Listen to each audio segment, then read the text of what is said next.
Welcome to Adult Education and Family Literacy Week and the Command Center, hosted by the Coalition on Adult Basic Education. And we wanted to take a pause right now and bring on a superstar in the world of adult education, and she's actually a good friend too. So I'm glad to bring on Erin Vobornik. Erin, how are you? I'm wonderful. How are you? She's got that podcast voice on. I love it. How are you? You doing well? I am. Happy Adult Education and Family Literacy Week. Yeah, this is so exciting. I wish you were here. So we need full disclosure here. Erin and I work on a podcast together, and she's the host, and I help produce it, called Advocast. And you and Sarah do an amazing job with the podcast, and we've had a lot of fun together doing it. But we don't often get to talk enough about the work that you do and who you are. So why don't you introduce yourself to our audience and share a little bit about the work you do?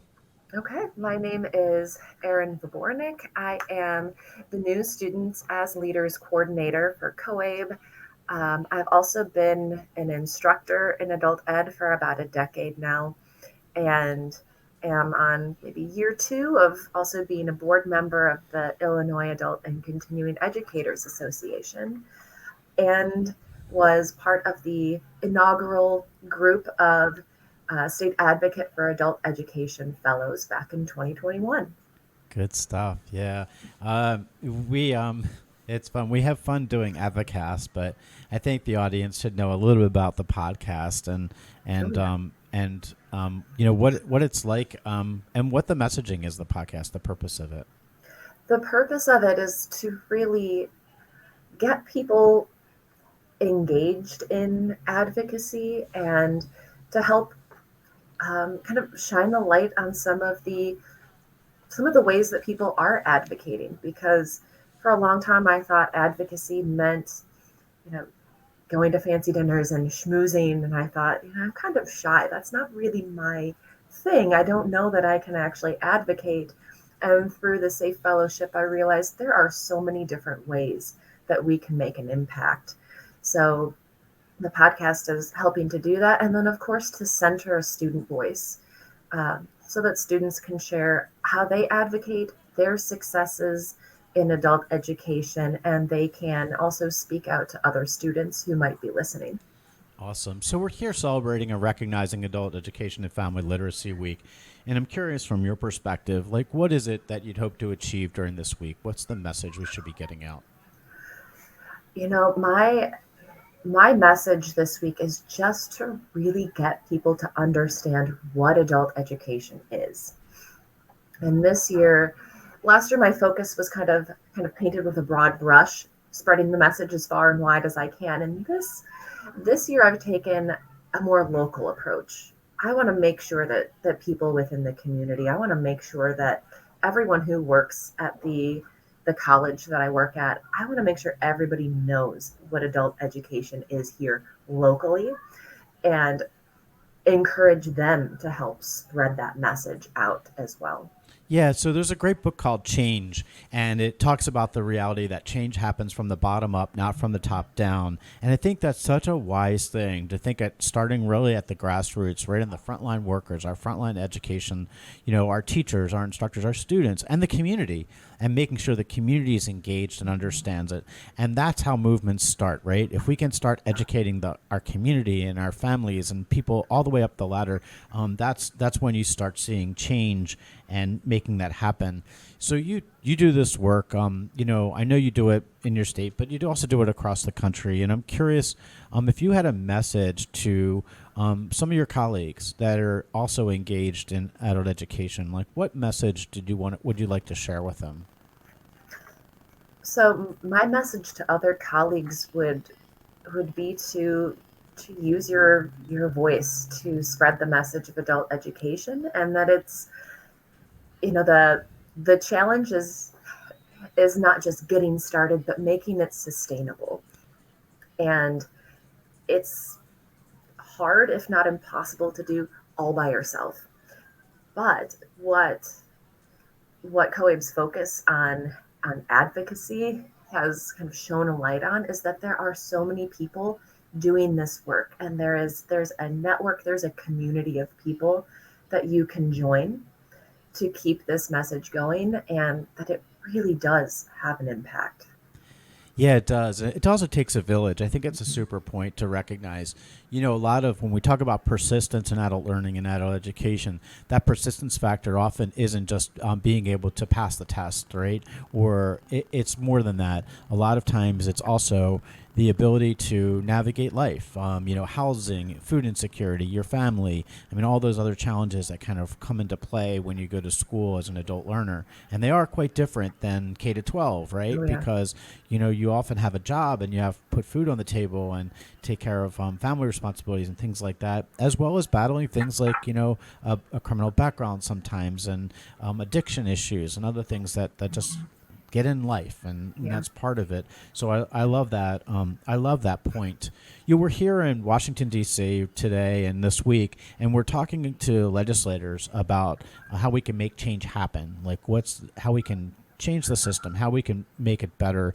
And oftentimes, I think a lot of people think that often means asking for more funding. And although funding is important and is a priority in our ask and things, because we need money to be able to support the programs that we have, pay our teachers, and provide resources. But I think it's a lot more than that. And I'm curious from your perspective, besides asking for funding, what should we be asking for our legislative representatives? And I'm talking, even at the local level, because you're down in the cities that we're talking about, in the communities, and at the state level, what should we be asking for? So again, I'm focused on really that awareness aspect. So I want them to come visit programs. I want them to actually meet with students, listen to students, and engage with them.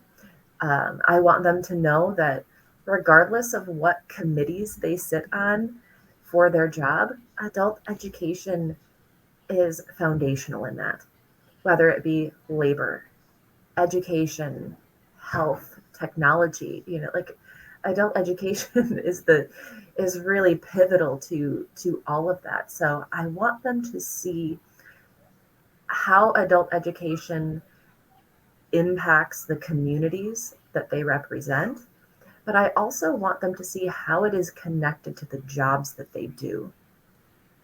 That is super good. So there's two things that strike me with that answer. One is that, yeah, why is it that we don't, as a matter of practice, in every adult literacy program across our country, invite our local representatives, whoever they are? They could be from council person to ward leader to all the way up to the mayor. Why don't we invite them into our classrooms so they actually can see it?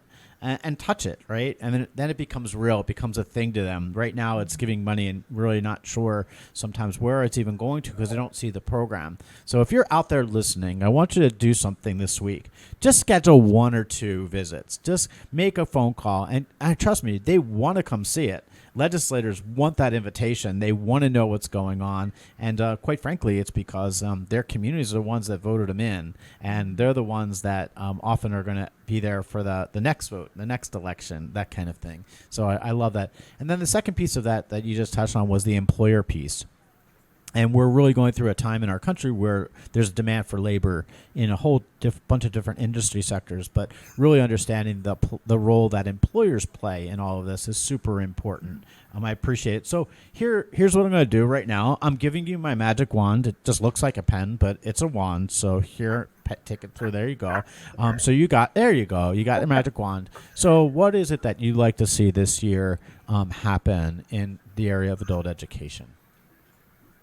Oh goodness, a magic wand? It's a magic wand. Oh, Yes, so I can do anything. you can, but you can't buy yourself a new car with it. But you can do anything else. That's okay. That's a tricky question. I was not prepared for this kind of power. Um, I think I think for me the what I would wipe away with this magic wand. Um, I'm not going to go to the easy part and say let's wipe away literacy Yeah. challenges, but I am going to say let's wipe away that stigma of adult education that's holding people back from vocally supporting it, or it might be holding some learners back from sharing their story. And I say this as the grandchild of somebody who my grandmother had gotten her GED when probably before, I think it was right before I was born. I didn't know about it until I started working in adult education. She said, what are you teaching nowadays? I said, oh, I'm teaching high school equivalency. And she shared, oh, I used to stay late in the factory and they used to have on-site GED classes, and I took it and I completed my GED. And I thought, why did you never share this? And she said, well, it didn't really seem like something to be that proud of. I stepped away from high school and I thought, this is absolutely something to be proud of. And my goodness, let's wipe away this stigma that persisting and doing something for yourself and for your education is somehow less than. Wow, that's a great wand. That's a great wish. I love it. So yeah, I'll hand you the wand more often because it really is so important. And honestly, it is a tough achievement. I know that I often get called and people say, well, how long is it going to take me to get my high school equivalency? And, and even in the criminal justice setting, judges say, get your GED. You have to do it in 3 months. And honestly, it's hard. Mm-hmm. It's hard. Yeah. And I always send them a sample GED test or a high school equivalency test and say, here, you sit down and take it. Yes. And almost 100% of the time, within hours, I'm going to get a call back and they're going to say, all right, maybe I was a little unfair with that because it's a little more challenging. So I definitely, I definitely think it's a really important piece. I know you just took a new role at COABE and want to congratulate you for taking a position on the board at COABE. And your position is, I guess, I want to make sure I get it correct. Students as Leaders Chair? Yes. Correct. Yep. Students as Leaders Coordinator. I love it. So can you give us a little bit of what is that position? What does it involve? Sure. So it really involves working to elevate student voice at COABE to help provide our learners with tools so that they can use their voices, use their skills to help make a change in adult education. And part of that is the COABE's award-winning ambassador training, helping to connect people to that. So quick plug, if there are any students who think, you know what, I want to use my voice for change, right? This week has got me excited. I urge you, don't lose that momentum. I can help you enroll in student ambassador training. I can answer the questions you have. And same thing for educators. If you're thinking, I want to bring this into my classroom, connect with me. I love connecting with people, and let's make a change. Yeah. So Erin, that's before we go. And I know you have classes coming up, but first of all, I got to tell you that you're getting you're getting all these fan mail in the chat box. So good stuff. But I wanted if people wanted to get more information about your program or to connect with you, I'll give a shout out. If you want to get on the podcast, the Advocast podcast, you can go to coabe.org, and our podcast episodes are all there under Advocast.